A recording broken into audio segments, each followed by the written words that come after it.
नक्सलियों में भय, आतंक का अंत तय।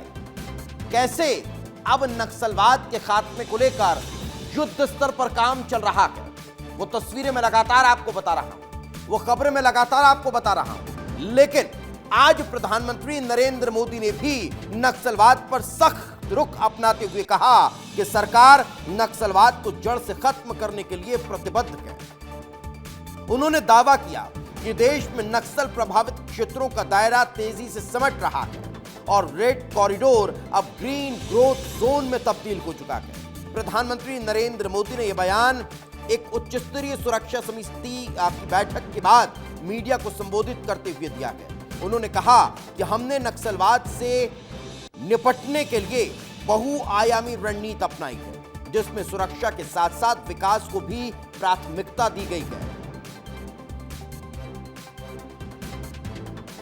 लेकिन आज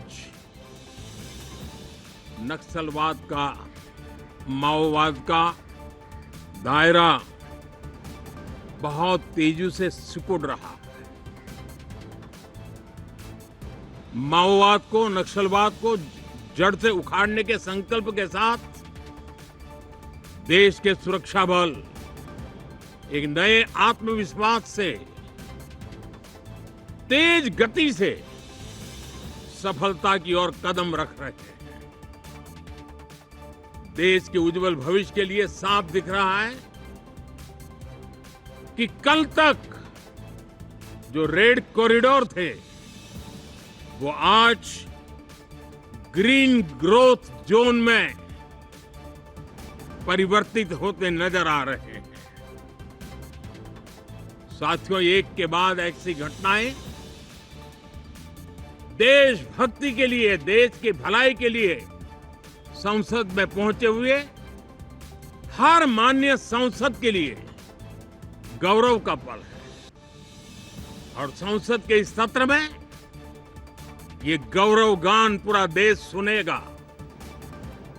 तो सुना आपने प्रधानमंत्री नरेंद्र मोदी कैसे नक्सलवाद के खिलाफ चल रहे ऑपरेशन का जिक्र किया और बताया कि किस तरह से अब यह परिवर्तन देखने को मिल रहा है। लेकिन 2025 में नक्सलियों के खिलाफ किस तरह कामयाबी हासिल हुई, अब जरा वो आपको बता देता हूं। 2025 में 226 नक्सली मारे गए, 418 नक्सलियों को अरेस्ट किया गया और 896 नक्सली सरेंडर कर चुके हैं। यानी आप समझ सकते हैं कि कैसे नक्सल ऑपरेशन के तहत ये बड़ी उपलब्धि, ये बड़ी कामयाबी हासिल की जा रही है। मगर अब आपको इससे इतर नक्सलियों के बड़े लीडर्स के मारे जाने की भी जानकारी दे देता हूं। इस नक्सल ऑपरेशन के तहत कैसे बड़ी सफलता हासिल हुई है मैंने आपको आंकड़ों के जरिए बताया, लेकिन अब मैं आपको नाम के जरिए बता देता हूं। पोलित ब्यूरो मुप्पाला लक्ष्मण राव उर्फ गणपति मारा गया, थिप्पिरी तिरुपति उर्फ देवूजी मारा गया। यह सफलता के तौर पर देखा जाता है। इससे इतर नक्सलियों के बड़े लीडरों का जिक्र करें तो पोलित ब्यूरो में मल्लोजुला वेणुगोपाल उर्फ सोनू और मिसिर बेसरा उर्फ सुनिर्मल को भी मार गिराया गया है। यानी ये बड़ी सफलता हासिल की गई है इन नक्सलियों को मारने के साथ। मगर सेंट्रल कमेटी मेंबर बसवराजू 21 मई को एनकाउंटर में ढेर कर दिया गया। तो हिडमा, तो ये वो तमाम बड़े नक्सल लीडर हैं जो लंबे समय से नक्सल ऑपरेशंस को अंजाम दे रहे थे, नक्सलियों के जो पूरे कैंप है उसे चला रहे थे और उसमें फिर बड़ी सफलता जो है वो हासिल हुई।